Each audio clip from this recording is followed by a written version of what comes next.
Belle au naturel, merci beaucoup. J'ai quand même le rouge à lèvres, c'est plus naturel, le rouge à lèvres. C'est la seule chose que j'ai du mal à ne pas être naturel, ce sont mes lèvres. Mais le reste, je me maquille rarement, le reste. Sinon, les lèvres doivent toujours être maquillées pour moi. Parce que comme je parle beaucoup là. So, et si je posais la question, vous voulez vous lancer dans le business? Vous voulez faire du business? Vous ne savez pas quoi faire? Je pense, si je ne me trompe pas, dans mon passé de mes lives à l'ouverture de cette page, que j'avais fait un live similaire comme ça, mais pas vraiment en rentrant dans les détails. Et aussi, le deuxième cas, la deuxième situation, je vais mettre la deuxième situation que je vais mettre ici, c'est l'entourage. Quand vous êtes ceux qui sont déjà dans le business, votre entourage, comment votre entourage se comporte avec vous? Est-ce qu'il y a de la jalousie ou est-ce qu'il y a du mépris? Et surtout encore, est-ce que beaucoup veulent faire avec vous une concurrence, soit elle soit une concurrence déloyale ou tout simplement de la jalousie. Voilà, une concurrence malsaine.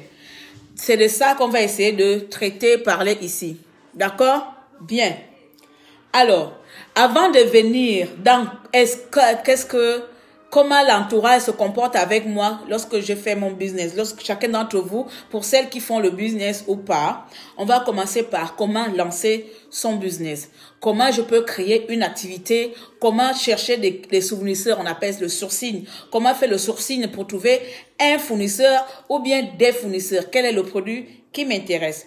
Donc, comme je n'ai pas eu le temps, j'avais pas envie, je n'ai pas eu le moment d'expliquer tout ça à mon amie, parce que pour elle, je jouais au mauvais cœur. Donc, je vais venir peut-être parler à tout le monde ici, ça peut peut-être intéresser à tout le monde, si vous pouvez bien partager le live. J'ai souffert en tentant de monter une affaire. Ah, tu as compris, non, ma belle? So, quand on veut lancer une activité, dans un premier temps, on étudie le marché. J'ai déjà dit ça ici plusieurs fois. On ne se lance pas dans une affaire sans connaître le marché.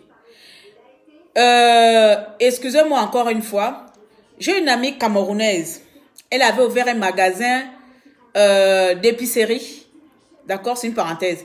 Elle avait ouvert un magasin d'épicerie dans un petit village où nous sommes ici.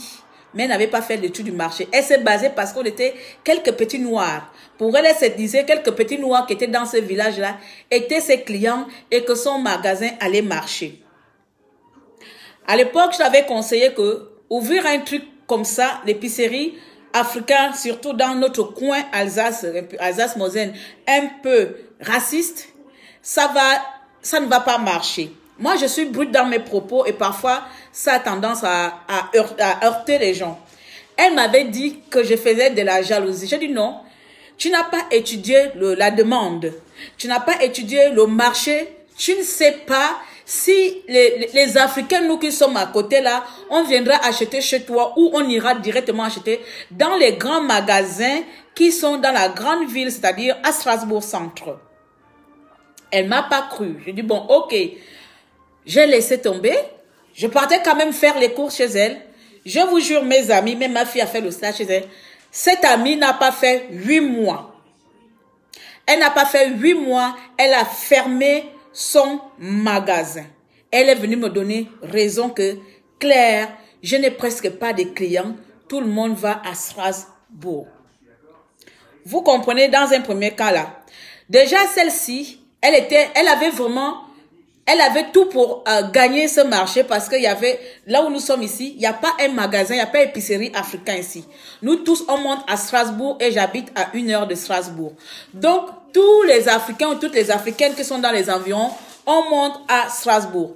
Ça veut dire qu'elle qui était à côté de moi à 20 minutes, elle aurait pu peut-être grandir son marché si elle avait fait une étude du marché. Si elle avait pris du temps de se renseigner sur la demande, parce que quelques petits Africains ne vont pas te permettre d'ouvrir quelque chose, un business où tu vas payer le loyer, où tu vas payer les taxes, parce qu'il y a 5-10 Africains dans le coin. Ça, c'est d'abord la première chose. Elle m'a pas écouté. Enfin, je m'en fous qu'elle m'écoute pas, mais elle n'a pas écouté.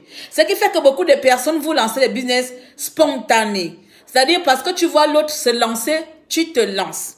Dans la spontanéité, on ne peut pas réussir. Vous comprenez? Il faut prendre le temps de baser des choses, de mettre les points sur les i, de construire un business plan, de construire un plan de 2 à 3 ans minimum, hein, jusqu'à 3 ans minimum, c'est-à-dire une photocopie de l'avenir de ton business. Comment tu vois ton business évoluer d'ici 2 ans, d'ici 3 ans? Est-ce que tu peux commencer par une petite activité qui va te permettre de lancer ta grande activité?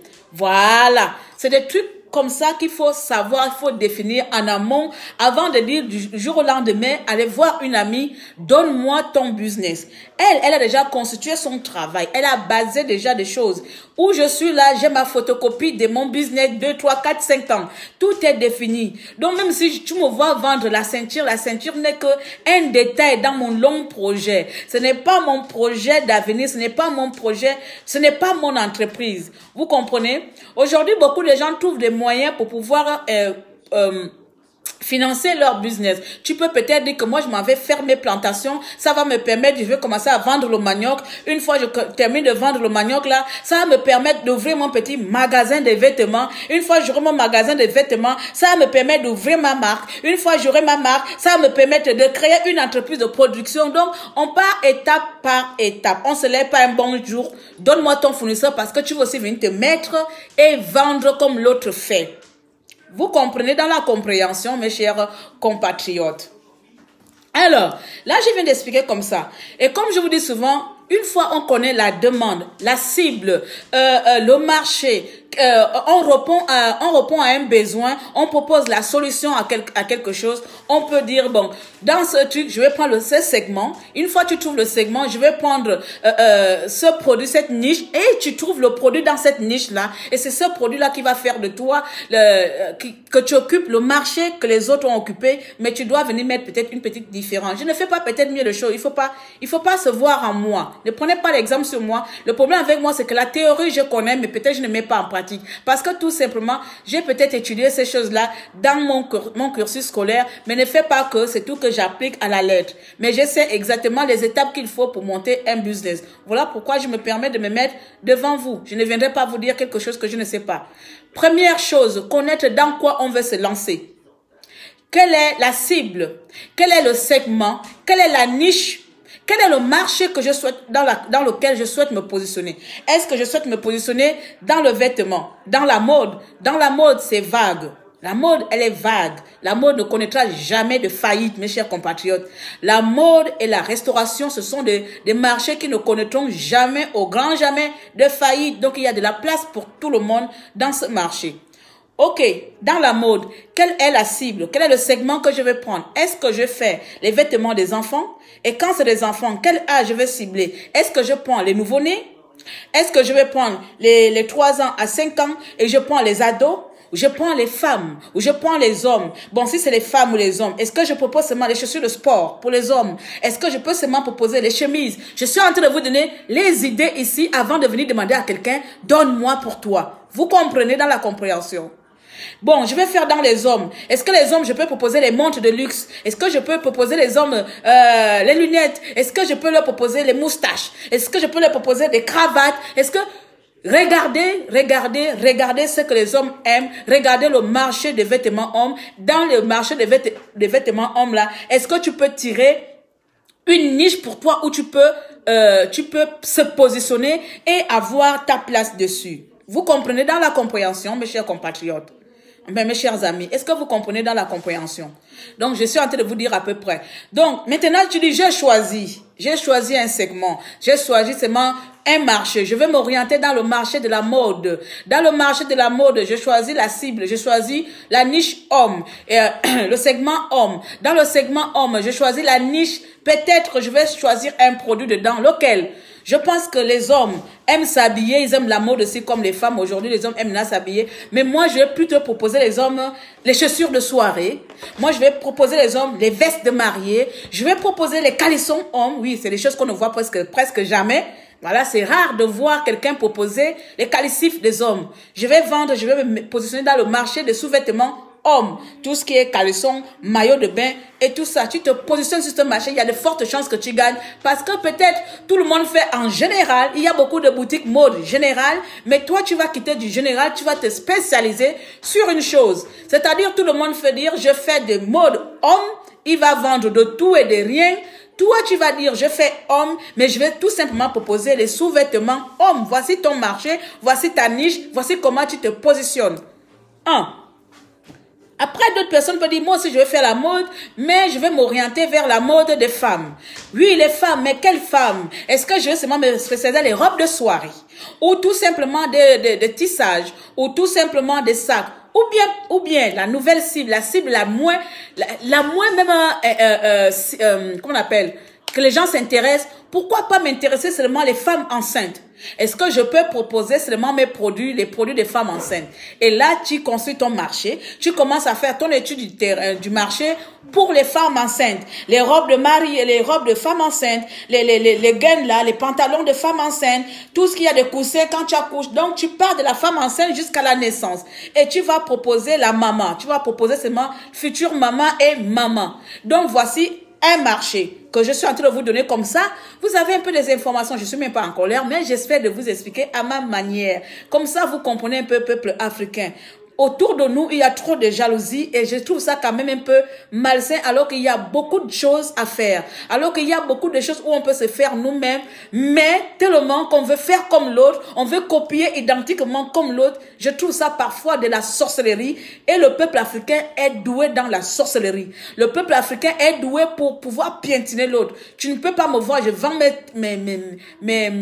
mes ceintures, tu peux pas venir demander à ton ami de lui donner la même chose que toi alors que tu as un vaste marché dehors. Vous comprenez? Voilà. Donc, tu te dis, bon, moi là, je vais, ça c'est même un marché que je viens de trouver là, tu vois pas, on sait pas, je vais me focaliser dans les femmes enceintes. J'ai dit, je vais me focaliser, m'orienter dans la proposition de produits des femmes enceintes. Et là, tu étudies le marché.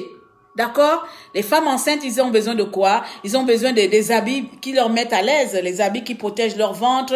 Ils ont besoin de ça, ils ont besoin... Ensuite, tu pars après grossesse, parce qu'après la grossesse, il faut bien accoucher. Et là, tu commences à proposer les coussins des seins pour que l'eau ne coule pas là.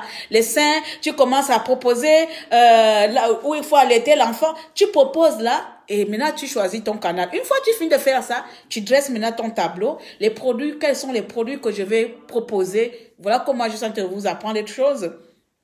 Tu dresses un tableau. Dans le tableau là, c'est-à-dire quand tu vas faire ton étude du marché, tu vas définir les produits. Quels sont les produits que tu vas proposer? 4, 5, 6 produits, les robes, les pantalons, les caleçons, les soutiens, les machins. Tu mets ça. Une fois que tu mets ça, tu vas maintenant établir le business plan. Le business plan à côté, l'étude du marché à côté. L'étude du marché va te permettre de comprendre à peu près les demandes, les besoins de tes futurs consommateurs ou clients. D'accord? Est-ce que vous comprenez? Non, je ne sais pas. Si on est mangé parfois en Afrique là-bas. Hein? Et donc, du coup, quand tu vas faire ça, tu commences à poser les questions à tes trucs. Comme je vous avais fait là, je vous ai demandé de répondre à une étude de marché. Certains ont répondu, d'autres non. Comme d'habitude, par jalousie, n'ont pas répondu. Mais ça m'a permis de comprendre exactement comment je dois me positionner dans le marché par rapport à ma marque. Pas par rapport à la gaine. Ma gaine, enfin, je n'ai même pas envie de vous dire mes choses. Donc, par rapport à ma marque, je sais à peu près... Vous comprenez? Quelles sont les demandes des clients? Quels sont les besoins des clients? Et ça va me permettre de bien ajuster mon offre. Ça va me permettre de bien ajuster mon marché quand je sors mon produit. Et c'est comme ça que vous devez faire, vous, avec votre marché dans lequel vous allez vous orienter. Une fois que vous terminez de définir les produits que vous avez besoin, vous allez maintenant établir votre business plan. Le business plan, c'est vraiment la photocopie, c'est l'acte de naissance de votre marché. J'ai envie de dire ça ici. C'est l'acte de naissance de votre business. C'est le document... le document le plus important parce que dedans vous avez fait les simulations de vos entrées, vous allez faire les simulations de vos retours sur investissement avec ce business plan. Exemple, comme on a choisi de s'orienter soit sur les sous-vêtements des hommes ou soit sur les femmes enceintes, on va prendre si on propose Made in France, les produits de la France de grossesse, on va proposer un pantalon avec bien, on va dire qu'on va produire peut-être 100 pantalons avec, comment ils appellent ça, la ceinture souvent ici pour les femmes enceintes là. Nous allons proposer 100 pantalons de trucs et les 100 pantalons là, par mois, autant pour moi, on va essayer de vendre 100 pantalons. Et dans les 100 pantalons par mois, là, je vais peut-être les vendre à 29,99 € ou bien à 30,99 €. Donc, combien 100 pantalons par mois à 30,99 € te revient par mois et combien ça te revient à l'année. Et là, tu vois le coût total que le pantalon t'a coûté, bien sûr, en ayant, après avoir fait la déduction, bien sûr, du coût de production et des charges à côté. Et là, tu comprends exactement que quand tu vas proposer ton prix, il va englober tous ces paramètres, le coût de production, le coût de charge, et ça te permet de savoir si ton produit, il est gagnant ou pas. Est-ce qu'on comprend? Ça, c'est vraiment à long terme, hein? Je sais pas trop pour que vous ne venez plus me déranger. Après, vous m'insultez, vous me traitez de tout ici, mais je ne vais pas me fatiguer de me répéter, d'accord? Une fois que vous avez fait ça, mes chers compatriotes, lancer un business, c'est facile. Ça dépend dans quoi. Maintenant, l'étude du marché, c'est peut-être long. Après, celle qui veut se lancer, vraiment, dans toutes les choses que vous voulez vous lancer, que ce soit en ligne ou bien en physique, vous aurez toujours besoin qu'on appelle d'un aperçu. Oui, un aperçu. Vous avez toujours besoin d'un aperçu de votre business. Même si tu crées un site internet, tu as toujours besoin, parce que tu vas bien sûr faire de la revente, besoin de se connaître combien ton site internet va te rapporter. Bien. Et lorsque vous trouvez le marché, vous avez établi tous vos papiers administrativement, c'est-à-dire commercialement, tout, il va falloir maintenant faire ce que dans le commerce, on appelle le sourcing, c'est-à-dire aller à la recherche du fournisseur qui correspond à ton produit. Et pour aller à la recherche du fournisseur qui correspond à ton produit, vous n'avez pas meilleur ami que Google. Vous n'avez pas meilleur ami que Google. Prenons l'exemple ici de notre niche femme enceinte. Nous nous sommes positionnés sur la niche femme enceinte. C'est-à-dire, nous allons proposer tous les produits des femmes enceintes allant des habits à l'allaitement, à l'accouchement. Qu'est-ce que je fais? Une fois, j'ai déjà établi en amont tout ce que je viens de vous dire là. J'ai déjà établi mon business plan. J'ai fait mon étude du terrain. Je sais combien tel produit va me rapporter. Je sais combien la culotte va me rapporter. Je sais combien le soutien va me rapporter. Je sais combien le tire-lait va me rapporter en simulation, bien sûr. Hein? Ce sont les prix prévisionnels et non définitifs. Ça peut augmenter ou baisser selon les clients et selon comment vous allez établir votre marketing après. D'accord? Une fois qu'on a fait ça, j'ai que mon meilleur ami ici, c'est Google. Je tape sur Google, fournisseur de vêtements femmes enceintes. Tu tapes. Si tu veux que tes fournisseurs soient seulement les fournisseurs de la France, tu tapes fournisseur de vêtements femmes enceintes en France. Fournisseur de vêtements femmes enceintes Portugal. Fournisseur de vêtements femmes enceintes Maroc. Fournisseur de femmes enceintes Chine. Fournisseur. Tu tapes et tu tapes. Je sais pas, je pète souvent les câbles. Parfois les gens tu tapes. Google est là pour ça. Une fois tu tapes, tu choisis. Moi par exemple, je suis plus dans l'Europe. Voilà. Moi la plupart du temps, je suis en Europe parce que ça me permet, je peux prendre mon vol tranquillement, aller. Je peux aller facilement en Europe, je peux me déplacer facile. Parfois aussi, j'arrive à aller loin. Mais je ne prends pas l'Asie parce que c'est loin et des fois les délais sont longs. Donc pour moi, je privilégie l'Europe. Pourquoi? Pour le délai de livraison, pour que le client puisse être livré à temps. Je privilégie l'Europe. Pourquoi? Parce que pour moi, ça peut me permettre de me déplacer facilement. Mais après, ceux qui peuvent prendre aussi l'Asie, parce que c'est moins cher, c'est bien aussi. Parce que de toute façon, tout est fabriqué en Asie. Vous comprenez? Même les fournisseurs européens qu'on a, la plupart des choses viennent d'Asie. Vous comprenez?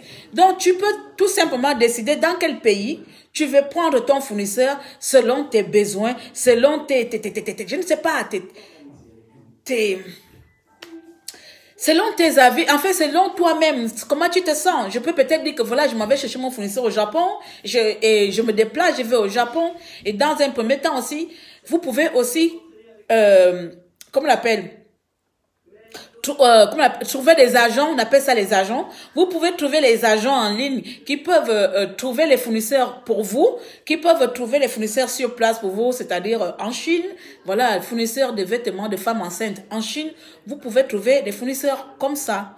Mais croyez-moi, dans toute chose, c'est tout simplement l'implication. Tu te mets sur Internet. L'Internet, c'est la réponse à tous les problèmes. C'est la réponse à tous les problèmes. Même les grandes entreprises passent par là pour trouver. Une fois ils trouvent le nom d'une usine ou d'un fournisseur, un truc comme ça, il va prendre les coordonnées, soit il descend sur place, aller rendre visite.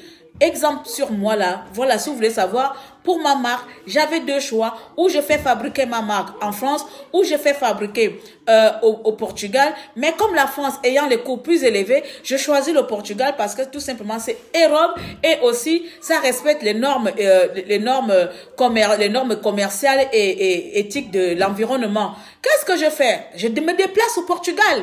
Je me déplace et pourtant j'ai déjà les usines, j'ai tout, j'ai la liste de tout. Et pourtant c'est des gens que je ne connais pas, mais comme j'ai pris toutes les informations sur Internet, je me déplace au Portugal. C'est comme ça.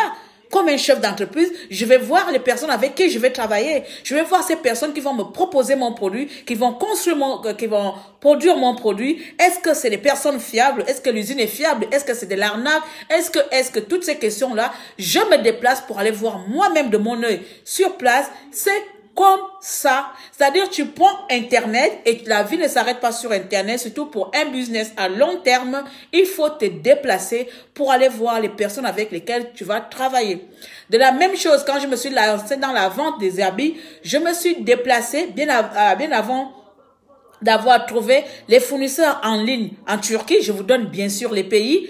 À bien avoir trouvé les fournisseurs en ligne en Turquie, je vous ai déjà répété ça ici. Je me suis déplacée moi-même pour aller voir l'entreprise, parce que l'entrepôt, moi je ne fais pas comme, comment on dit ça, les gens qui partent au marché en Turquie, c'est-à-dire ça s'appelle comme ça, à Tiki, je sais pas comment ça s'appelle leur marché là, hein, bref, j'ai même oublié le nom. Je ne fais pas ça, vous comprenez? Quand je pars en Turquie, je fais rarement ça, aller dans les marchés, prendre tout le monde. Non, non, non. Moi, j'ai tout simplement une usine de fabrication et ça, j'ai trouvé ça en ligne. Je me déplace, j'ai trouvé en ligne et je me suis déplacée 2 fois. Mon usine me connaît, on se parle, on a établi un contrat. Donc, si aujourd'hui j'ai envie de rompre, c'est moi-même. Si j'ai envie de vendre, c'est moi-même. Je peux utiliser leurs photos. Tout ça là, c'est parce que je suis allée face à face bureau, dans leur bureau. On s'est mis ensemble. Quand on veut faire les choses dans les normes, c'est comme ça, on se fait. Après, vous pouvez vous lever comme tout le monde le fait. Vous partez en Turquie, dans tous les marchés de Turquie, vous achetez tout ce que vous avez envie d'acheter.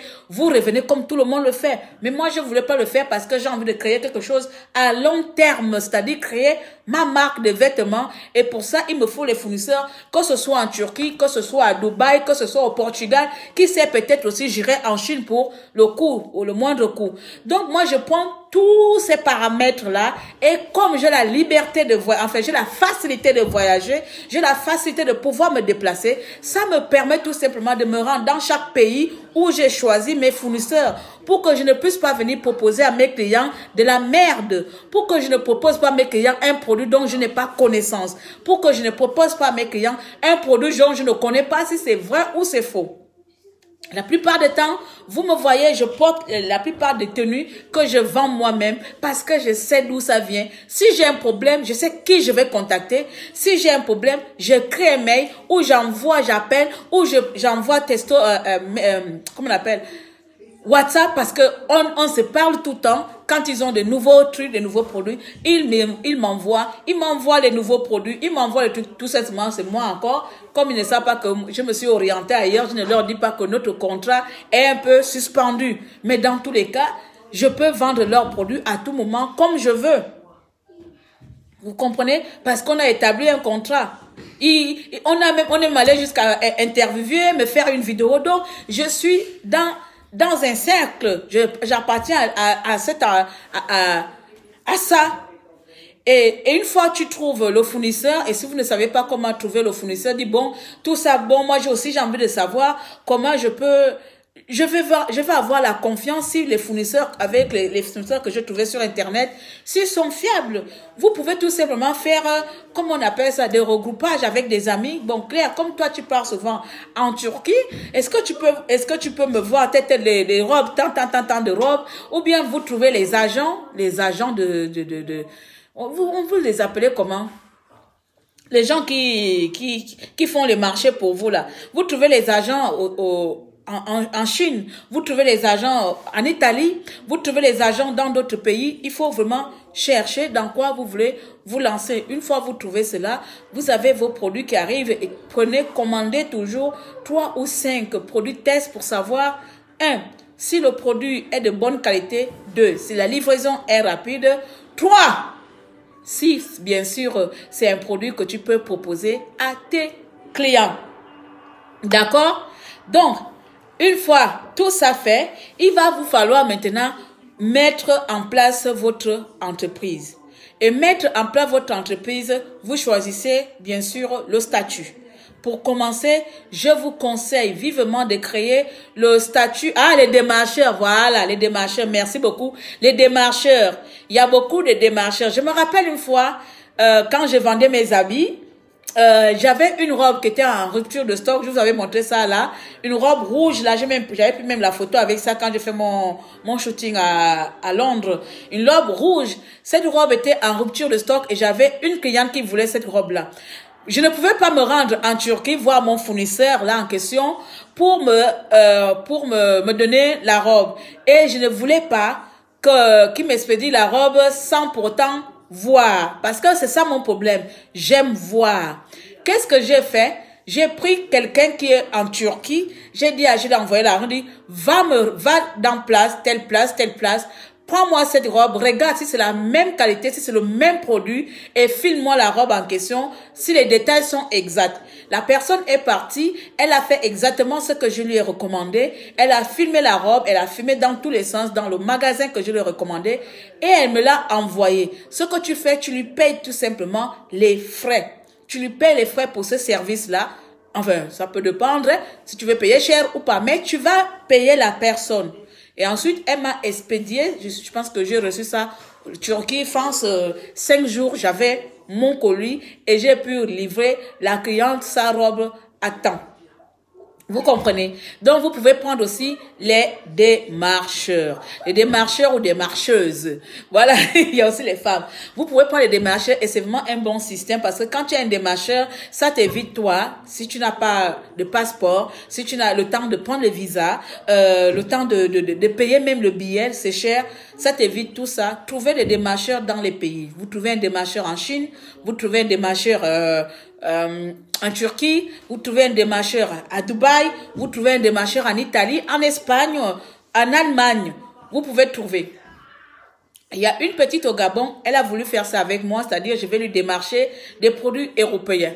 Je l'ai catégoriquement, moi que tu vois là, ce n'est pas que je refuse. Mais je n'aurai pas le temps parce que je n'ai même pas déjà le temps pour moi-même pour vivre. Donc, je n'aurai pas le temps pour démarcher pour toi. Voici un marché parce qu'elle a vu que je suis dedans. Donc, si je voulais, je pouvais bien dire que tiens, je peux devenir ton démarcheur pour toi. Après, je vais voir ça plus tard. Mais pour le moment, il faut que j'essaie d'abord de construire pour moi avant de pouvoir... parce que les trucs de marché, là, tu n'es pas sur place. Tu vas dans tel pays où il y a des fournisseurs. Elle veut des crèmes, elle veut des sacs, elle veut des rouges à lèvres. Tout ça, il faut faire la comparaison de prix parce que le but, c'est proposer à ta cliente, à ton patron, c'est-à-dire moi, démarcheur, elle devient mon patron.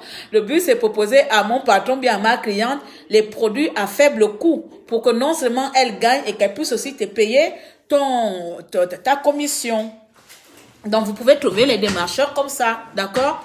Donc, une fois vous avez au moins les démarcheurs, ce qui vous reste à faire maintenant, c'est se positionner soit sur le net, soit en local. Pour commencer, je déconseille vraiment en local, sauf vraiment si tu as un apport financier. Si tu as un apport financier avec le coronavirus, c'est une perte de temps, enfin perte de temps, perte d'énergie et perte d'argent d'ouvrir un magasin physique en ce moment. Donc, ce qui vous reste là, c'est vraiment le bon moment d'ouvrir un marché sur Internet. Donc, tu as peut-être ton stock à la maison. Tu n'es pas obligé d'avoir un site internet, même si que je vends les sites internet. Mais bon, comme je sais que la création d'un site internet, c'est aussi un coût élevé. Tu n'es pas obligé, bien sûr, d'avoir un site internet. Tu peux tout simplement créer une belle page professionnelle sur Facebook et sur Instagram. Aujourd'hui, Facebook propose maintenant les onglets où on peut directement payer en ligne.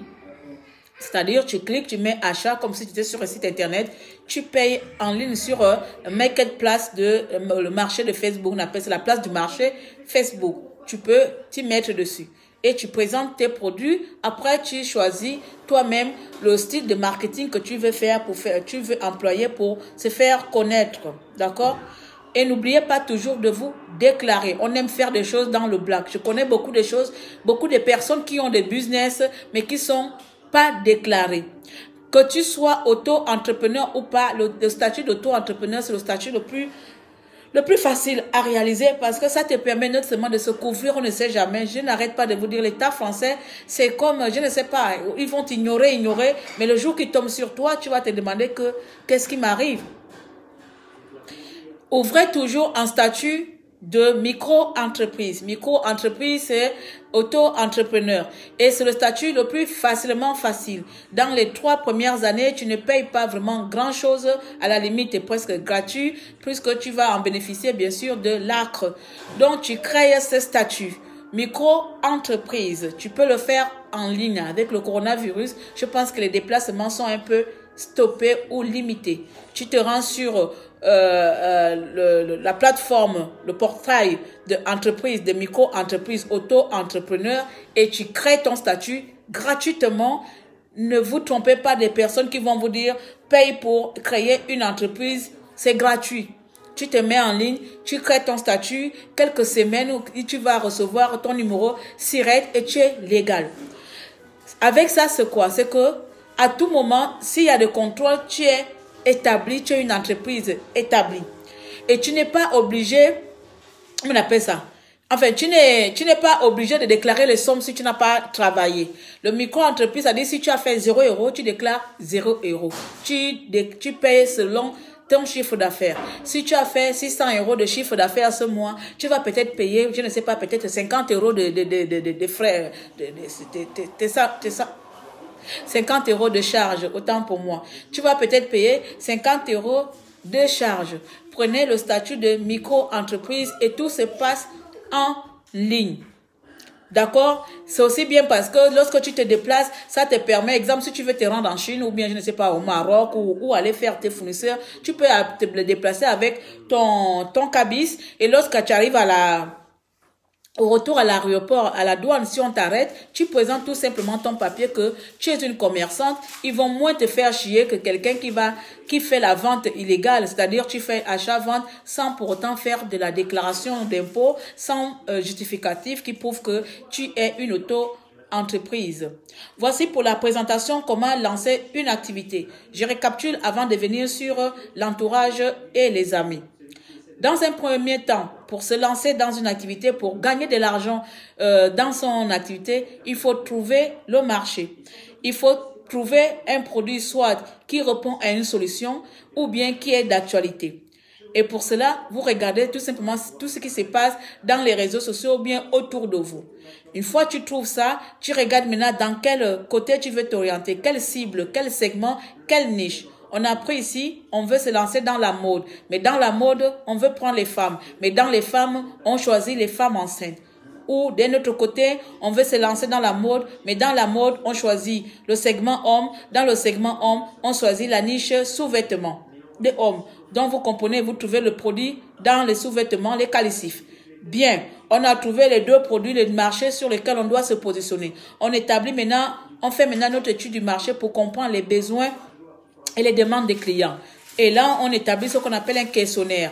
On pose des questionnaires, on comprend, on fait des analyses, on fait des recherches, on comprend notre marché, on sait comment notre marché fonctionne, on sait comment se positionner. Et là, vous êtes bien parti pour votre business plan. Vous établissez votre business plan sur 3 ans. Sur 3 ans, c'est tout simplement la photocopie de votre business. C'est tout simplement la colombe vertébrale de votre marche, de votre business. Le business plan, c'est la colombe vertébrale de votre business, de votre entreprise, qui va vous dire combien un produit va vous rapporter, combien un caleçon bleu peut te rapporter, combien le caleçon noir va te rapporter dans 3, dans 4 ans. Et s'il y a des évolutions, c'est à toi de définir cela dans ton business plan. Une fois ça fait, tu as le produit, tu as tu as le marché, tu as les demandes des clients et les besoins des clients. Tu trouves maintenant les fournisseurs. Et pour trouver les fournisseurs, on va faire le sourcing. Pour faire le sourcing, il n'y a pas mieux comme outil comme Google. Tu tapes, si tu as envie d'être travailler avec les fournisseurs asiatiques, tu tapes fournisseurs asiatiques sous-vêtements hommes, fournisseurs, et tu tapes chaque pays. Une fois que tu trouves les fournisseurs dans chaque pays, tu fais la liste de ces fournisseurs-là, tu choisis quel pays qui te correspond. Quel pays tu aimerais aller, c'est plus facile. Si tu n'as pas de moyens pour descendre dans ces pays, tu prends ce qu'on appelle les démarcheurs. Les démarcheurs vont démarcher pour toi les fournisseurs et vont te trouver les fournisseurs. Ou si tu as la facilité de voyager comme moi, tu t'y rends directement toi-même auprès de tes fournisseurs-là et pouvoir regarder non seulement leur production, la qualité de leurs produits, les services et tout. Vous établissez des contrats si possible. Là, tu as déjà le marché en place et ensuite, quand tu arrives, tu prends quelques produits de test, quelques produits d'essai qui vont te permettre de comprendre si ton marché, il est faisablement faisable. Et quand tu arrives, tu choisis maintenant dans quel canal tu souhaites être positionné. Est-ce que tu veux ouvrir physiquement ou bien tu veux être sur le net? Je parle vite, je sais, mais j'ai pas envie de durer. Est-ce que tu veux faire physique ou tu veux être sur Internet? Dans tous les cas, que tu sois physique ou sur Internet, l'utilisation d'Internet sera utile pour toi, peu importe le canal que tu as choisi. Mais si tu prends Internet, tu n'es pas obligé d'avoir un site Internet professionnel. Tu peux commencer par des plateformes que tout le monde connaît, les réseaux sociaux. Et là, c'est une bonne chose. À toi de voir le style de marketing que tu souhaites employer pour se faire connaître. D'accord. Après ça, tu dois maintenant déclarer ton activité, sinon tu seras dans l'inégalité et ça, ce n'est pas bien. Tu déclares tout simplement en ligne et quand tu déclares en ligne, tu fais l'auto-entrepreneur pour commencer avant de changer de statut. Sachez que le statut d'auto-entrepreneur, tu peux le rester jusqu'à ce que si tu n'as pas dépassé un chiffre d'affaires de 85 000 euros. Une fois que tu dépasses plus de 80 000 euros, tu n'es plus auto-entrepreneur, tu vas maintenant te mettre en statut entreprise. Enfin, tu vas changer de statut. Soit tu prends une société, une Charles, ou bien une SA, je sais pas, tu vas choisir quelque chose qui va correspondre à toi. Bon, pour ma part, je me rentrais plutôt sur une URL ou bien une SAR. Donc, moi, je sais pourquoi je prends ces statuts-là, parce que au moins, il y a certains qui sont unis à responsabilité limitée, tout ça là. Donc, c'est à vous de voir quel vous voulez choisir lorsque vous allez dépasser le montant exigé quand on est auto-entrepreneur. Pour le moment, je ne l'ai pas encore dépassé. Si je le dépasse, je change de statut. Ça, c'est le côté légal. Après, vous vendez maintenant vos choses. Vous avez construit votre marché. Vous êtes auto-entrepreneur. Vous travaillez votre produit. Voici comment, dans les règles, ça se passe. Maintenant, nous arrivons maintenant dans la société. Il y a de la jalousie souvent autour de nous. Vous comprenez? Les gens vont te dire félicitations, du courage ma belle, j'adore ce que tu fais. Mais au fond de la personne meurt. Elle meurt de jalousie gravement. Au fond de la personne, elle meurt. Vous allez d'abord vous poser la question. Vous allez seulement voir, la personne viendra à chaque fois te poser la question. Est-ce que tu as vendu cette semaine? Ton truc a marché? C'est les questions que moi je reçois tout le temps. C'est comme si j'étais en train de m'amuser, j'étais en train de perdre mon temps à venir proposer les produits aux gens, mais les personnes autour n'y croient même pas. Et ça, c'est le dernier de mes soucis. Parce que tu sais qui tu es. Quand tu vois les personnes commencent à venir te dire, est-ce que ça marche même? Tu as vendu combien cette semaine? Est-ce que tu as fait le bénéfice cette semaine? Oh ma chérie, est-ce que là, une personne comme moi, je vous jure que je suis d'une manfoutisme à en mourir parce que je ne tiens pas vraiment compte. Mais à un moment donné, même si je suis manfoutiste, ça te pique, ça te fait réveiller les sens. Ça te fait dire que, mais pourquoi elle s'intéresse à mon chiffre d'affaires? Pourquoi elle s'intéresse à ce que je gagne? Pourquoi ça lui plaît si j'ai fait des bénéfices cette semaine? Pourquoi ça l'intéresse tant? Combien j'ai vendu? Et là, à la fin, tu viens comprendre, à la fin, Est-ce que tu peux me passer? Est-ce que tu peux me dire qui sont tes fournisseurs? Est-ce que je peux aussi faire comme toi? Est-ce que je peux vendre le même produit que toi? Et là, tu te rends compte que, donc, les félicitations, et est-ce que ça marche? Est-ce que tu as fait des bénéfices? Est-ce que tu as vendu? Ce n'était pas parce que la personne s'inquiétait. C'était pour savoir, elle venait faire son étude du marché chez toi. Elle venait faire ses enquêtes chez toi. Elle venait se positionner, mais chez son ami. Parce qu'elle veut comprendre comment tu as fait, comment tu veux vendre. Alors que ça fait depuis un an que je vous ai dit, ça fait depuis un an que je me suis orientée dans tout ce qui est entrepreneuriat et motivation. Ça fait depuis un an que je motive les gens. Ça fait depuis un an que j'apporte les gens mes peu de connaissances ici, si on est d'accord avec moi. Que je crée des sites internet. Que je vous dis, si quelqu'un veut se lancer sur internet, je t'accompagne à trouver un produit gagnant. Alors que j'ai même des petites sœurs que j'ai lancées même dans le marché, dans le commerce en ligne. J'ai des petites sœurs que j'ai lancées dans le commerce en ligne. J'ai des gens que j'ai accompagnés. J'ai même beaucoup de personnes qui me contactent souvent parce que souvent mon truc digital, comme ce qui est bien avec Internet, je n'arrête pas de vous dire, une fois que tu crées ton truc, il suffit de bien travailler ton SEO et ton référencement, tu ne casses plus la tête. Les clients viennent d'eux-mêmes. Les clients font les devis en ligne d'eux-mêmes et tu réponds et tu crées leur site Internet. Mais l'entourage que nous avons souvent est malsain. L'Africain est très malsain. Aujourd'hui, je suis en train de faire un appel aux dons. Aujourd'hui, je suis en train de faire un appel à la participation financière pour m'aider à financer mon projet qui est la création de ma marque de vêtements. Tout le monde sait que je vais créer une marque de vêtements. Mais pourtant, aucun membre de mon entourage a versé un seul 10 euros. Et pourtant, aucun membre. Mais je me plains pas parce que je sais que je vais réaliser. Parce que je sais qui je suis. Je sais que quand je me lance dans quelque chose, j'ai réussi. Quand je vais faire quelque chose, je le fais.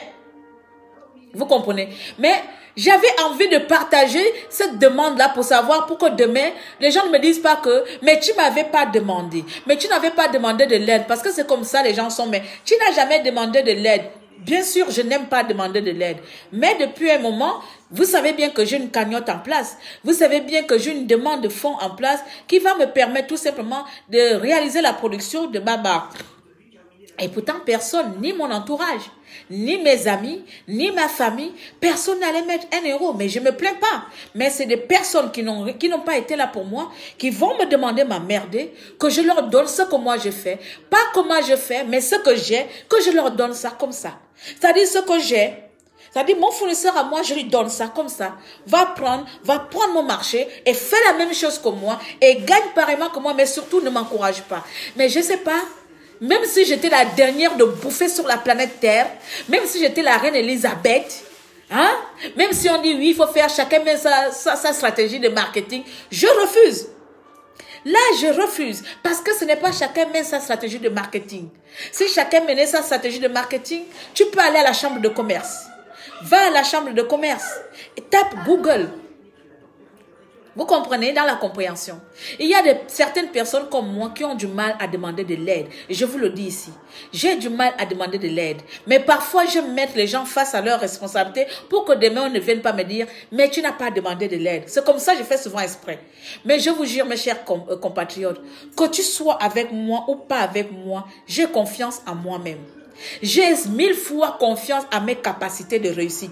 J'ai 1000 fois confiance que les gens soient là ou pas, je sais ce que je fais. Je sais que si j'ai échoué, j'ai tenté. Mais peut-être que j'ai mal fait, mais qu'il faut que j'emploie une autre méthode pour réussir. Si ma marque ne sort pas l'année prochaine, si ma marque ne sort pas d'ici l'année prochaine, je ferai un effort d'aller ailleurs pour pouvoir qu'elle sorte. Parce que le coût de la production est élevé. Et le coût de la production a été fixé parce que j'ai fait bien sûr le business plan et j'ai défini exactement quels sont les produits, quelles sont les matières que je souhaite utiliser. Bien sûr, c'est dans l'écosystème, c'est des produits recyclables. C'est-à-dire, je ne vais pas aller prendre des produits déjà fabriqués. Pour moi, on va les fabriquer des euros, peut-être des caoutchouc. On va travailler le caoutchouc pour faire la production de mes produits. Enfin, je prends l'exemple, vous comprenez? Non, ça va partir de la source. Et donc, s'il y en a qui veulent me soutenir là, vous me soutenez. Je ne viendrai pas faire bagarre, même quand la marque va sortir. Je vais vous remercier, vous tous, d'avoir été là, d'avoir regardé, d'avoir été téléspectateur, je ne sais pas trop. Mais je ne veux jamais vous en vouloir. Je ne viendrai jamais vous en vouloir. Parce que c'est mon bébé, c'est mon bijou, c'est mon rêve, c'est mon entreprise, c'est mon empire. C'est mon groupe, c'est mon avenir. Donc, ça ne vous regarde pas. Vous ne pouvez qu'à assister à me soutenir. Mais pourtant, je ne vais pas emmerder les gens partout. Donnez-moi vos fournisseurs. J'ai trouvé mon usine de fabrication au Portugal de moi-même. Pourtant, je n'ai jamais mis pied au Portugal. Mais j'ai parlé avec eux en portugais, en français, en anglais. Je me débrouille. Mes fournisseurs, c'est la plupart sont en anglais. Vous savez bien que je ne sais pas parler en anglais, mais je me casse la tête à parler, à trouver le mot en anglais. Wait. Des fois, il dit, wait me. Des fois, je dis, wait 1 minute, I'm translate, please. Mais quand on fait les conférences, comme ça, on fait des conférences, mais des fois, ils sont morts de rire. Mais je m'en fous parce que même si le mot que j'ai envie de dire n'est pas exactement, le fournisseur saura que je voulais dire ça. Mais vous levez un bon jour, vous avez d'une manière de la facilité qui nous envahit. Tu prends le téléphone, tu appelles ton ami. Je voulais savoir, pour ton business là, tu peux me donner les noms de tes fournisseurs. Tu fais comment? Ah non! Mais alors, quelle est ta part d'implication? Quelle est ta part de... Je sais pas, c'est quand même ton business que tu as envie de créer ou bien tu as envie de me saboter? Est-ce que vous comprenez?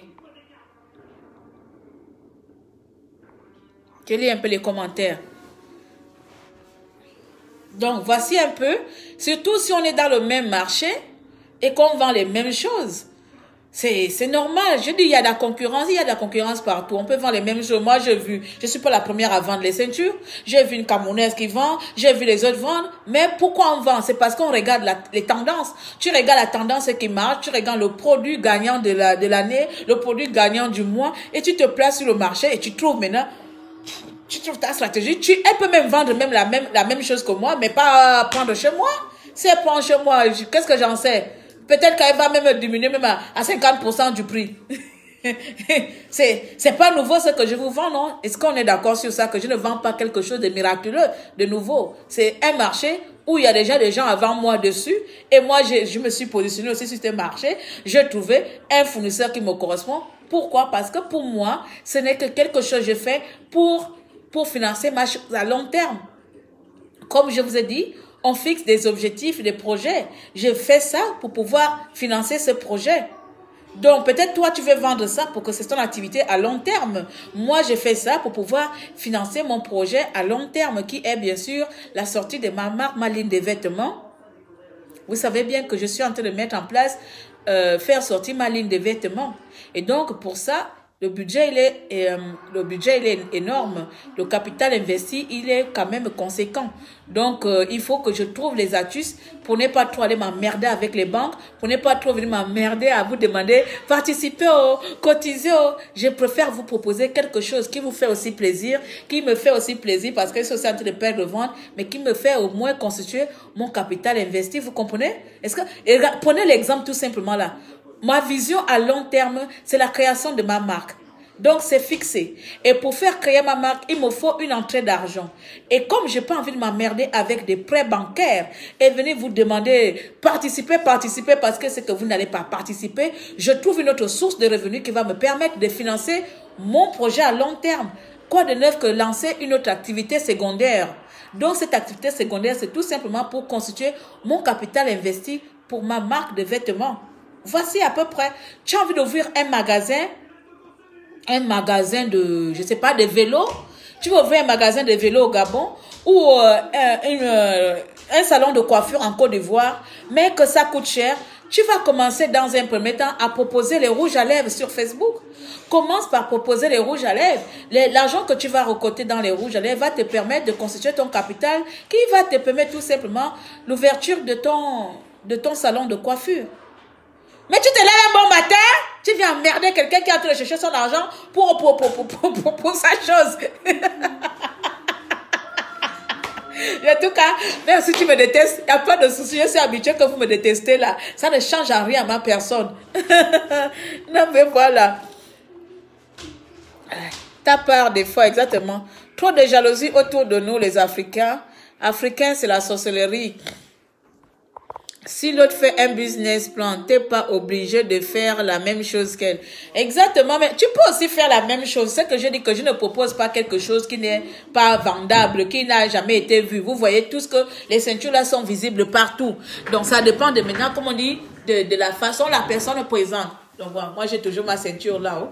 Donc les ceintures là sont visibles partout. Donc ce n'est pas quelque chose que vous découvrez chez moi. Vous comprenez? Vous ne découvrez pas. Donc, la personne peut aussi se mettre, mais la manière dont tu veux faire ça, ce n'est plus que tu veux vendre. C'est que je veux te défier, je veux te saboter, et pour ça, donne-moi la même chose que toi. Et ça, ce n'est pas bon. Ce n'est pas bon. On peut tous réussir dans ce monde-là. On peut tous réussir. Regardez la mode. Combien de personnes il y a dans la mode? Surtout les mèches. Il y a beaucoup de vendeuses de mèches sur Internet. Mais je ne pense pas que toutes ces vendeuses ont un même fournisseur. Je ne pense pas, exemple, je suis une sœur gabonaise là, elle s'appelle la Patrona. J'aime bien sa façon de présenter ses produits. Je suis la Patrona, je suis aussi un Camerounais là, un homme là, Nikez, il s'appelle Nikez aussi. Je ne pense pas que ces vendeurs et vendeuses de cheveux que nous adorons tous là ont les mêmes fournisseurs. Je ne pense pas qu'un bon jour la sœur allait demander à Nikez, le Camerounais, donne-moi ton fournisseur. Je ne pense pas que vice versa ou bien l'autre, la Aïcha, il y a aussi une qui s'appelle Aïcha, une Camerounaise aussi. Moi je suis partout, comme vous savez que j'aime les mèches et donc parfois je regarde, je fais la comparaison des prix. Celui qui propose un bon prix, je vais acheter ou bien je vais le regarder. Mais comme je suis plus maintenant avec ma sœur Wali aux États-Unis, je paye maintenant mes mèches envers ma compatriote gabonaise. C'est vrai que tous les Africains, mais je paye chez ma compatriote gabonaise et chez ma soeur. Et c'est comme ça, moi, je préfère qu'on s'aide entre nous. Maintenant, si c'était que les blancs avec les noirs, j'allais acheter chez les noirs. Vous comprenez? Voilà, si c'est dans un site internet, je vais privilégier acheter un site internet qui est dirigé par une Africaine. Oui, c'est le Black Power, c'est comme ça. Je ne pense pas que ces personnes ont tous les mêmes fournisseurs. Je ne pense pas que ces personnes ont tous les mêmes trucs. Ils vendent tous la même chose. On vend tous les mêmes mèches. Tu vas entendre, c'est la manière dont l'autre te présente et l'offre. Et on paye. Il y a des mèches partout, des prêt-à-porter. Il y a des prêt-à-porter partout. Les sacs, on voit les sacs partout. Ce marché, tout le monde peut se mettre. Mais c'est la concurrence démoniaque, jalousie, qui n'est pas bonne. Et c'est ça que je dénonce. Hein. Moi, je m'en fous même que tu fasses la même chose que moi. Mais le fait que tu veux le faire avec moi, avec mes outils, ça, c'est ce qui me dérange. C'est ce qui dérange les gens. Parce que le marché, il est vaste pour tout le monde. Hein? Prenez l'exemple. Exemple, le polo que je porte là, Lacoste là. Vous pensez que Lacoste est le même qui propose les mêmes polos? Il y a beaucoup de personnes qui proposent les mêmes polos long manche. Ils vont seulement enlever ici Adidas. Adidas aurait aussi dit que non. Lacoste fait déjà le même polo comme ça. Je ne peux pas faire, mais il s'est aussi positionné sur le marché. Il a mis. Pareil, Nike aussi a fait pareil. Donc, je vous dis, je m'en fous qu'on fasse la même chose, mais c'est la manière dont on le fait et la manière qu'on présente ces choses qui changent. Donc, voici à peu près, je ne suis pas venue trop durer. Combien de temps j'ai fait? 54 minutes. Donc, j'avais besoin de vous faire ce petit live entre nous ici. Lorsqu'on se lance dans les affaires et qu'on est entouré de personnes très envieuses, je les appelle comme ça, vous allez souvent recevoir des compliments à moitié, pas des compliments sincères. Tu vas voir demain là, une amie qui t'appelle, ou bien un ami ou un parent ou un oncle ou la famille. Oh Sylva, hein? Ton magasin, est-ce que ça va aujourd'hui avec le coronavirus là? Est-ce que ça marche? Est-ce que tu as les clients? Combien tu as fait cette semaine? Oui, tu as fait quand même la recette. En temps normal, moi, je ne demande jamais quelqu'un de mes amis qui a un business. Est-ce que tu gagnes de l'argent dans ton business? Qu'est-ce que ça me fait son argent? Si elle gagne de l'argent ou pas, en quoi est-ce que ça me concerne? Si elle a gagné des millions, en quoi est-ce que cet argent est le mien? Lorsque quelqu'un quitte déjà de la demande, ma chérie, est-ce que tes affaires marchent bien? Ça s'arrête là. Oui, ça va bien. Dieu merci, que Dieu te bénisse. Ça, c'est quelqu'un qui s'inquiète. Mais lorsque tu vas à l'intérieur, tu ne t'inquiètes pas. Tu es tout simplement dans la jalousie, dans la concurrence. Je ne vois pas en quoi je vais aller savoir combien Sylva fait comme recette. En quoi sa recette a de l'importance dans ma vie. Si tu gagnes, comment est-ce que ton argent va impacter dans ma vie? Si tu ne gagnes pas, comment est-ce que ta chute va impacter dans ma vie? C'est les petits signes comme ça. Si vous voyez ça autour de vous là, il faut s'éloigner des personnes comme ça. Ou bien leur dire que regardez, laisse-moi avec mon business. Laisse-moi avec mes business. Donc, à vous, chers amis, à tous, et voilà, tout ça là. Lancez-vous dans les affaires, il y a l'avenir dans le business pour les gens. C'est vrai, tout le monde ne peut pas devenir entrepreneur, tout le monde ne peut pas devenir machin. Nous avons besoin de médecins, nous avons besoin de secrétaires, nous avons besoin de tout ça là. Mais si tu as l'âme et que tu as envie d'être autonome et que tu as envie de réaliser quelque chose pour toi ou bien une deuxième source de revenus, tu peux trouver un produit et te lancer correctement sans pour autant aller mettre le sabotage. On peut réussir cette vie sans pour autant nuire les autres. Et moi, je me mets cette conduite dans ma tête. C'est ma conduite de toute ma vie. Je ne chercherai jamais à nuire quelqu'un, ni faire de la jalousie à qui que ce soit pour réussir dans ma vie. Jamais, au grand jamais, que Dieu m'épargne ce sentiment malsain.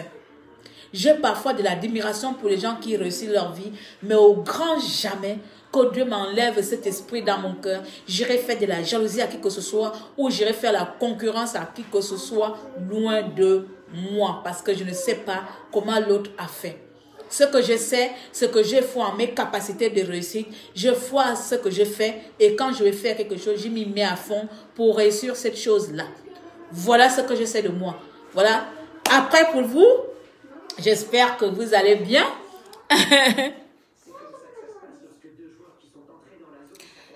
Oui, je vais amener Sylvia. Donc, de toute façon, tu dois me tenir au courant de la situation de la Côte d'Ivoire, non? J'attends déjà si, comme vous avez terminé les élections, donc comme tu sais qu'après le nouvel an, là, mon prochain pays, c'est là-bas. Donc, c'est Côte d'Ivoire, après Thaïlande. J'ai mon planning de voyage pour l'année prochaine. Donc j'ai mon planning de voyage pour l'année prochaine. Sentiment malsain, oui. Ah, donc, du coup, quand le nouvel an commence, là, la Côte d'Ivoire, c'est le premier pays. Donc, tu me diras seulement, j'espère qu'il n'y a pas encore, il n'y aura pas de, hein, comme on disait qu'on attend d'abord que les élections sont passées, Ado a gagné. Donc, prochaine destination, je vais amener une bonne quantité. Si je peux m'amener 50 ou 100 comme ça, j'amènerai là-bas. Tu seras avec moi, non? Tu seras avec moi. C'est toi qui vas me faire découvrir la Côte d'Ivoire, même toi-même. C'est toi qui vas me faire découvrir la Côte d'Ivoire. Bien. Donc, je serai en Côte d'Ivoire. Je vous dis pas la date parce qu'on ne sait jamais. Avant que les gens, de toute façon, vous saurez de toute façon, c'est au début de l'année. Avant mars, je suis en Côte d'Ivoire là-bas. Au début de l'année, je suis en Côte d'Ivoire. Je vais voir ma chérie Sylva. Et comme j'ai un petit projet là-bas, on va voir. On va voir ça là-bas. Donc, voici à peu près mes chers compatriotes. J'espère que vous avez partagé le live. Et n'oubliez pas surtout, tout est calme, hein, Dieu merci. On attend alors l'ouverture du coronavirus, les frontières. Je pense que ça passe déjà. On attend la fin des fêtes. On finit de passer les fêtes tranquille. Et puis j'arrive là-bas, Côte d'Ivoire, j'arrive. Je vais devenir ivoirienne. Voilà. Donc, n'oubliez pas de vous abonner sur cette page-là. D'accord? Voilà, vous vous abonnez tout simplement. Claire Newman, Lifestyle. Et puis, on se dit à tout moment, samedi, si j'ai le temps, on fait le live vente. Mais comme toujours, les lives sont souvent spontanés, sauf les lives préparés pour notre nouvelle émission mensuelle, une fois par mois là. Voilà. Tu es une femme bénie, garde ton bon cœur plus que tout. Merci beaucoup. Vous êtes tous les femmes bénies, non? Nous sommes tous les femmes bénies parce que Dieu n'envoie pas ses enfants au monde en les maudissant. C'est nous sur terre là, on se maudit, on se prend les malchances sur terre. Mais sinon, lorsqu'on est là, nous venons au monde toutes bénites, avec toutes les bénédictions. C'est quand on arrive sur terre là, avec les esprits de jalousie, les esprits de sorcellerie, les esprits d'envie, je ne comprends pas. En fait, moi, parfois, je suis sociale, mais je suis socialement restreint. Je suis socialement restreint, ça veut dire quoi? C'est-à-dire, dans mon passé, j'ai eu, en fait, comment on dit ça? J'ai eu plus que des amis. Pour moi, c'était même plus, en fait, j'avais, on va dire, un champ de bataille. J'étais trop entourée. Et lorsque j'étais trop entourée, parfois j'étais celle qui avait toujours tort. Alors on va sortir maintenant du sujet. Parfois j'étais celle qui avait toujours tort. Je vous jure. J'avais toujours tort à quoi on ne me reprochait de rien que de mon comportement. Oh, tu parles mal aux gens. En fait, le mal aux gens, c'était, je dis trop les vérités. Même ma fille me dit la même chose. Tu dis trop les vérités et tu blesses beaucoup. Et j'avais toujours tort. J'avais toujours tort, j'arrivais pas à changer. Je dis, ah, mais si tu as fait une mauvaise chose, c'est bien normal qu'elle te dise que c'est mauvaise, non? Ou bien si tu as fait quelque chose, ou bien je vais caresser. Ou bien si l'autre a quitté. En fait, moi j'étais... Si l'autre a parlé mal devant moi, et qu'on est ensemble, et qu'ils font semblant d'être amis, moi je vais dire que, c'est pas tu es venu me dire que tu as dit ça, je dis ça, et deux, tu dis que, c'était entre nous deux. Mais dis que, mais si c'était entre nous deux, mais la manière dont tu te comportes avec, c'est de l'hypocrisie, puisque là, ce que tu pensais d'elle, avec moi, c'est pas le visage que tu as. En fait, j'étais le genre de personne là-haut. J'étais le genre de personne, si tu me montres que tu détestes Sylva, oui, Sylvia là m'énerve, tout ça. Et quand je vous vois ensemble, encore, vous jouez la copinage. En fait, c'est les sentiments qui m'énervent. Il dit, tu m'as pas dit que Sylva t'énerve. Tu te dis que, oh, toi aussi, c'était un secret de... Mais non, tu m'as dit que Sylvia t'énerve. Tu m'as dit que Sylvia t'énerve. Mais là, tu es en train de faire Sylvia des bisous. C'est quel bisou ça? Donc, tu vois, moi, je suis ce genre de personne. Même avec ma belle famille, je fais pareil. Vous savez que les Blancs aiment critiquer, non? Quand ma belle-mère critique un de ses enfants, et qu'on se retrouve au repas, elle fait ça, veut dire, mais tu n'as pas critiqué que... Des fois, on me dit que mais toi, tu es pourri. Hein. Je dis que mais, ça ne sert à rien de critiquer. Et puis, tu fais semblant d'être ami. Non, mais bon, après, là, j'ai compris que l'hypocrisie, parfois, c'est bien pour vivre longtemps. Hein? Mais, après, ça m'a permis, après, de réduire mon cercle de vie. Du coup... Je suis mieux ici. Je suis vraiment mieux ici parce que trop d'hypocrisie dehors, trop de faire semblant, trop de dire tu ne vas pas dire ça parce qu'on va te juger, tout le monde va te dire que non, tu n'écoutes pas les gens, tu aimes toujours avoir raison, Donc du coup je me dis, je préfère alors être seule et avoir raison avec moi-même, avec ma vie moi-même, que de m'entourer avec des personnes, quand tu lui dis la vérité, et pour elle, tu es en train de lui manquer de respect, tu es mauvaise. Donc j'étais le genre de personne qui avait toujours tort, à qui tout le monde attaquait. Moi là, c'est moi que tout le monde attaquait. J'étais celle que tout le monde attaquait. Qui, c'est Camille. C'est Camille. Même quand je n'étais pas, c'est-à-dire même s'il y a un truc qui s'est passé, je n'étais pas là. De loin, que je suis seulement venue être témoin. J'étais, en fait, même en tant que témoin, je devenais coupable. Même en tant que témoin, je devenais coupable. Et je vous dis ça, elles sont là, la plupart savent que la vérité. Même en tant que témoin, j'étais coupable. Donc, du coup, à un moment donné, tu te dis, socialement, c'est pas bon.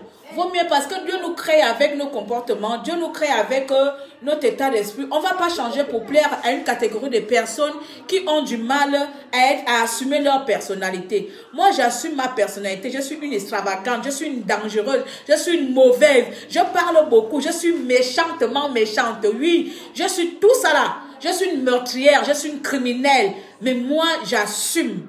Moi, j'assume qui je suis. Contrairement à certains d'entre vous dans les réseaux sociaux là, vous n'assumez jamais vos personnalités parce que, comme je l'avais dit avec une nièce là-bas, c'est le genre de personnes qui veulent apparaître beau ou jolie ou belle à la société pour mieux se faire voir. Moi, c'est pas ça.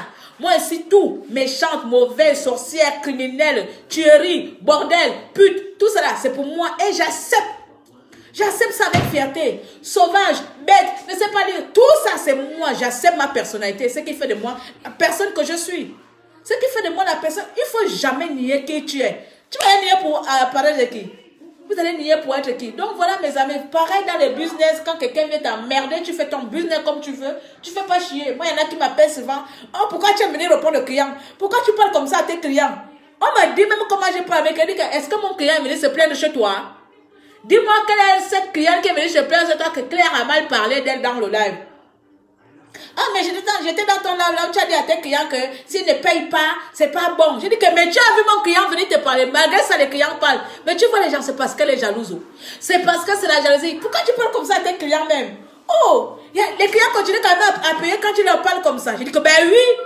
Mais est-ce que je leur dis quelque chose de mauvais? Quand tu réserves, tu payes. En quoi j'ai insulté mon client? Mais elle, mais puisque d'habitude, je suis l'ennemi de tout ce que j'ai dit, elle prend ça comme ennemi. Vous-même, vous êtes là, vous passez les commandes, vous ne vous choque pas. Mais c'est elle, ça choque dans sa maison jusqu'à elle m'appelle, jusqu'à...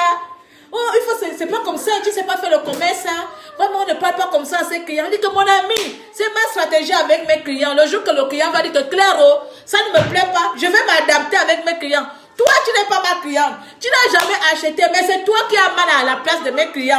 Je dis que ma soeur, c'est quoi? Vous voyez ce genre de personnes-là? Ce genre de personnes, tu dis que... Oh, quoi c'est? Non, c'est à moi. Tu dis quoi au tata, au tonton? Bonjour. Bonjour. Qui t'a fait les cartes? Oh, Eva! Ça, c'est pas moi. Toi, avec tes cheveux métis, là, on ne peut pas bien te tresser tranquillement. Hein? Oh, vraiment. J'ai bien tressé, là, tu as encore détaché ça. Quelqu'un t'a tiré les cheveux à l'école? Non. Si. Non, ça, c'était aujourd'hui. Quelqu'un t'a tiré les cheveux là-bas, hein? Non. Oh, mon Dieu. Ça, Où sont tes élastiques, alors? On a fait comme ça. Non, c'est mal comme ça. Non, tourne, parce que je vais bien mettre. Où sont tes élastiques? Va prendre les élastiques qu'on va mettre, parce qu'avec le fil, là, le fil, j'ai attaché ça avec le fil. Donc, ça tombe. J'ai fait les couettes avec le fil. Ah, tire la tête là-bas, tu as les longs cheveux. Pousse un peu là-bas. Non, il n'y a pas de longs cheveux parce que tu m'as coupé. Pousse un peu là-bas, non? Il n'y a pas de longs cheveux. Ah, les longs cheveux. Je suis gauchère. Oh. Je suis gauchère seulement pour tresser. Oh. Mais attends, normal là, non. C'est pas ça. C'est comme ça, on tresse, non? Faut aller pour les élastiques. Non. On fait avec le fil, il n'y a pas les élastiques. J'ai acheté le... C'est le truc là, comment on appelle ça? C'est la laine. C'est avec la laine que j'ai fait ça là. Les cheveux là me fout les billes.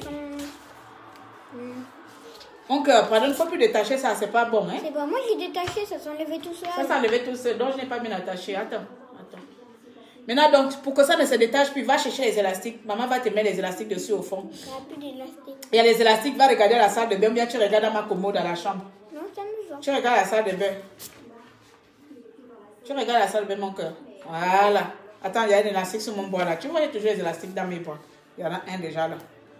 Dieu saloué. Dieu saloué. Comme ça, on attache ça et tu ne enlèves plus, hein. C'est pas moi, c'est pas moi. Bah, tu peux faire un queue de cheval avec. Tu veux faire la queue de cheval? Oui, avec. Donc, on attache sur la queue de cheval. Oui. Oh. Voilà. Non, queue de cheval, c'est pas bon. Si. Non, c'est pas bon. C'est pas bon. Toi, tu peux monter en technicien, tu veux faire queue de cheval. Va là-bas. Eva, elle aime pas les tresses, il faut forcer, mais c'est peigner ses cheveux tous les matins là, pardon. Donc j'ai fait les couettes, les tresses qu'on fait facilement. Pour nous les personnes qui ne savent pas tresser là, on fait les couettes. Non. Moi je ne sais pas tresser. Je suis une africaine bizarre, je ne sais pas tresser. Je sais seulement le fil, je sais seulement tresser le fil là. Donc les amis, on va partir, on a terminé, non? Il y a le coronavirus à la maison. N'oubliez pas de vous masquer, de laver les mains. De laver les mains. Il y en a qui meurent toujours avec le coronavirus. Dieu merci, nous, on n'a pas été victimes de ça encore jusqu'à... Masque obligatoire. Jusqu'à maintenant. Donc voilà. Va là-bas, Nana. Oh, c'est comment? On a dit qu'il ne faut pas exposer tes enfants sur Internet. Non, les recommandations de Facebook, il ne faut pas exposer tes enfants sur Internet. Bon, comme j'ai terminé mon live, il ne faut pas qu'ils parlent dans tous les sens. Je ne peux pas exposer tes enfants sur Internet. Il ne faut pas trop exposer tes enfants sur Internet. Pas de soucis, il faut laisser. On est tous appelés à mourir. Donc, s'ils meurent par vous, là, que, comme vous allez les voir sur Internet, vous allez venir directement les tuer. Il n'y a pas de souci, non. Il n'y a pas immortel dans la vie, là. Chacun finit par mourir. Mais je ne veux plus vivre caché pour plaire à certaines personnes. Je ne veux plus vivre caché pour plaire, pour satisfaire votre frustration. Vous allez devoir me subir. Je vis ouvertement comme je vivais toujours. Donc, c'est à vous de subir maintenant. La personne qui veut suivre comment je vis, il s'abonne. La personne qui ne veut pas, tu te désabonnes. Tu vas vivre caché avec des gens cachés. Moi, je ne suis pas une personne cachée. Je suis une personne dehors, je suis une personne de devant. Donc, je ne vais pas vivre caché à cause des gens. Même si on dit que pour mieux vivre caché, jamais. Je n'ai jamais vu quelqu'un dire que pour mieux vivre caché, je vais aller me cacher dans quoi? Je vais aller vivre dans une cabane ou je vais aller vivre dans quoi? Je vais vivre caché. Même si je meurs, toi aussi tu vas finir par mourir. Oh! Ah, ça c'est en plus c'est langage de sorcellerie. Hein. C'est les Africains sorciers qui aiment dire ça. Pour mieux vivre caché. Les Babylons vivent cachés. Les familles de Kardashian vivent cachées. Les stars américaines vivent cachées. Les Européens vivent cachés quand ils ont leur argent. Non, c'est nous les Africains. Il y a que nous on doit vivre cachés parce qu'il y a des gens qui sont jaloux. Pourquoi forcément pour mieux vivre il faut vivre caché? Voici j'arrive sur ça. Pourquoi forcément pour mieux vivre il faut vivre caché? Parce qu'il y a l'esprit de la tuerie. Parce que l'homme noir est jaloux. Parce que l'homme noir veut te détruire quand il te voit heureux. Parce que sinon là, en temps normal, si tu es heureuse et que tu veux vivre ouvertement, en quoi est-ce que tu dois te cacher? Parce que il y a un jaloux que ça fait mal, il va venir te tuer. Comprenez même déjà l'analyse de la phrase. Pour mieux vivre, vivons cachés. Pourquoi? Parce que tu vas aller tuer quelqu'un parce qu'elle est heureuse. Tu veux tuer quelqu'un parce qu'il vit ouvertement. Tu veux finir avec la vie d'une autre personne parce que tu n'as pas cette vie. Voici pourquoi on dit aux gens, pour mieux vivre en Afrique, vivez cachés. Parce que ce proverbe ou bien cette phrase est une phrase africaine. Cette phrase vient vraiment de l'Afrique. Pour mieux vivre et vivre longtemps, vis caché. Parce que l'Africain veut te tuer pour tout. Là, je suis en train de faire mes petits trucs là. Peut-être que mon nom est parti quelque part. L'Africain voit la jalousie partout. Aïe, pourquoi je suis né noir? Même si je suis fier d'être noir. Hein? Les Américains là-bas, ils vivent ouvertement avec leur argent. La dernière fois, on a vu que quoi? Dites-moi la petite fille là, la Kim Kardashian, elle a acheté sa fille au sac de l'école. Le sac de l'école qui a coûté combien de millions? Elle a exposé ça sur Facebook. Hein? Comment elle s'appelle? Kendall. C'est Kendall Jenner ou quoi, je ne sais plus qui. La petite de Kardashian qui vient d'accoucher là. Son enfant. Vous avez vu le prix de sac de son enfant qu'elle a acheté? Ça veut dire que ça peut construire tout notre Gabon, tout notre village. Le sac d'un petit enfant, Mabou, le petit enfant. Elle a exposé ça. Elle n'a pas vécu caché. Allez-y la tuer là-bas. Tuer d'abord les stars qui sont bien stars là, avant nous les Makaya. A commencé à tuer Steve Jobs, le patron de Amazon, le patron de Alibaba. Commencez à les tuer. Et ils sont ouvertement, ils vivent ouvertement, ils exposent leur argent ouvertement. Avant de toi, nous Africains, on se débrouille dans les Makaya, on se débrouille dans notre petit argent. Tu fais ta petite vidéo pour bien vivre, vie cachée. J'ai envie cacher encore de quoi? Quand l'état sorcellerie. Tue-moi, il n'y a pas de souci. C'est quand tu vas me tuer que toi, tu vas pas mourir. Ha! Mon paquet n'est pas encore là. Ça, c'est qui? Anna. Comment ça ton paquet? J'ai envoyé tous les paquets, hein? Je n'ai plus aucun paquet là, j'ai livré tout à Anna. Wait minute. Ça, c'est quelle histoire, ça? Eva, prends-moi le cahier de commandes là-bas. Le noir. Je vais regarder quelle date je t'ai livré. J'ai livré tous les cahiers. J'ai livré toutes les commandes.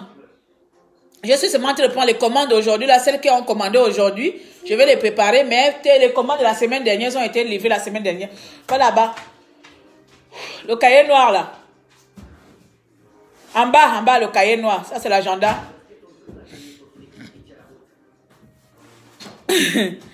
Ouais, pour bien vivre, il faut se cacher. Il faut se cacher pourquoi, ma chérie? Je vais me cacher tout le temps. C'est les pauvres parce qu'ils veulent tuer les gens. Tout le temps, les pauvres, on est là toujours à vouloir tuer les autres. À vouloir tuer les autres, à vouloir tuer les autres. On vient te demander que toi, tu dois vivre caché. Parce qu'il n'a rien. S'il avait quelque chose, il ne devait pas te dire ça. Parce qu'il n'a rien, il veut que tu vives caché. Parce que ton bonheur lui fait du mal. Ton bonheur lui fait du mal.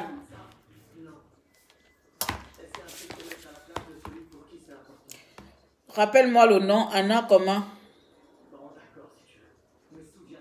Anna Tashiga.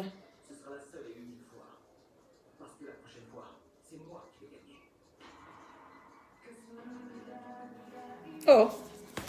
Pourquoi ton nom n'est pas là? Attends. Il y a un souci là. Pourquoi ton nom n'est pas là? Est-ce que tu m'avais donné notre nom, Anna? Et va me prendre le petit carnet. Tu m'avais donné notre nom. Va me prendre le cahier. Va me prendre le cahier. À la chambre. Comme j'ai beaucoup les cahiers là, je note. Est-ce que tu m'avais donné notre nom? Parce que je ne te vois pas sur le mois de novembre là. Pardon, excusez-moi, j'ai ma cliente en direct là. Faut que je vérifie, on ne sait jamais. Est-ce que tu m'avais donné notre nom, Anna? Parce que comme il y en a qui commandent, qui me donnent le nom de Facebook, c'est pas pareil que le nom où je dois envoyer. Et parfois, il y en a qui sont au Gabon, qui commandent et je dois livrer chez leurs parents en France. Et donc, les noms ne sont pas pareils. Donc, j'essaie de regarder. Ça, c'est le brouillon ici.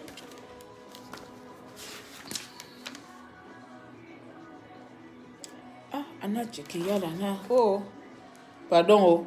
Dans les embryons, oh. Anna, sinon, tu vas avoir une réduction, je ne t'ai pas envoyé. Hein. Tu me dis, essaie de me contacter quand même en privé, tu me dis. Parce que je ne trouve même pas ton nom dans mes marques, là, dans mes marquages. Donc, si tu peux me dire si tu m'as donné notre nom. C'est toi, Annick. Oh. Bon, contacte-moi en privé alors. Peut-être que tu m'as donné notre nom. Parce que là, dans le cahier du vent de moi, je ne trouve pas ton nom. Et ça m'étonne qu'un nom saute et je ne note pas. Dans les prises de commande à la volée, je ne vois pas ton nom non plus. Maintenant, dans le cahier de déclaration, je vais voir s'il y a ton nom parce que je marque dessus.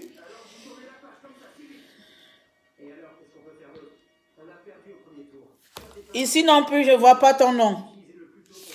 Donc, ce que tu vas faire, tu vas essayer de m'envoyer, essayer de me contacter en privé, s'il te plaît. Essaie de me contacter en privé. Quand... Ah, tu es au Gabon. Oh, tu m'as fait peur. Ok, d'accord. Là. Toi aussi. Oh. Je suis au Gabon, hein. Oh, tu m'as fait peur. Oh, non, les colis du Gabon sont déjà arrivés à Paris. Oh, les colis du Gabon, ça... Tu m'as fait peur. Dis que c'est la première commande que je ne livre pas. C'est quelle histoire, ça? Oh, je t'aurais demandé là. Tu m'as fait peur. Mais même au Gabon, là, je ne vois pas ton nom dessus. Tu m'avais... Ah oui, c'est toi qui vas payer sur place. Voilà pourquoi je n'ai pas noté ton nom, ma chérie. Si tu vas payer sur place, non. Tu payes sur place, c'est normal. Les gens qui payent sur place, je ne vous comptabilise pas parce que vous êtes des prospects. Donc, vous n'êtes pas encore devenus des clients. Donc, comme tu es un prospect, je n'ai pas encore noté ton nom. Je ne peux pas te comptabiliser encore. Donc, pour moi, c'est comme si tu peux acheter ou tu ne peux pas acheter. Donc, là, tu as voulu me faire... J'ai voulu me douter tout à l'heure là de mes prises de notes qui est... Donc, dans les 3 cahiers là, je ne te trouve pas dans un seul. Il faut dire que là... J'ai été mauvaise gestionnaire ce mois-ci. Non, toutes les personnes qui réservent seulement à la bouche, je n'écris pas leur nom quelque part parce que ce n'est que des prospects et les prospects, c'est à eux de se concrétiser en client, en achetant. C'est quand tu vas maintenant venir, comme j'ai envoyé un peu, quand tu vas acheter, là, je pourrais maintenant mettre ton nom comme ayant acheté. Voilà, c'est bon. Voilà, je comprends pourquoi. Ah, tu m'as fait peur, ma chérie. Ça va, non, ça va arriver. Ça part le 6, non? Ça part le 6, 8 colis m'a appelé aujourd'hui, ils ont reçu le colis à Paris. C'est bon, ça part le 6. Vous voyez, quand je vous disais que c'est 12 € là, ça change. Et imaginons les clients, on revient sur ça. Bon, vous savez, c'est le live lifestyle. On revient sur ça. Imaginons les clients là, ils étaient à combien? Il y a 4 clients au Gabon que j'ai envoyé et j'avais aussi quelques trucs de plus. Mais tout simplement parce que le carton était un peu volumineux, au lieu de 12 €, j'ai payé 37 € de frais. Vous comprenez? Donc, parfois, ça peut évoluer. Donc, ça veut dire que j'ai même perdu même. Donc, je leur livre ça même presque gratuit. J'ai payé 37 € de frais. En fait, après, ils n'ont plus compté sur le colis. Ils ont compté maintenant sur le volume du carton. Voilà. Donc, le volume du carton prend en compte si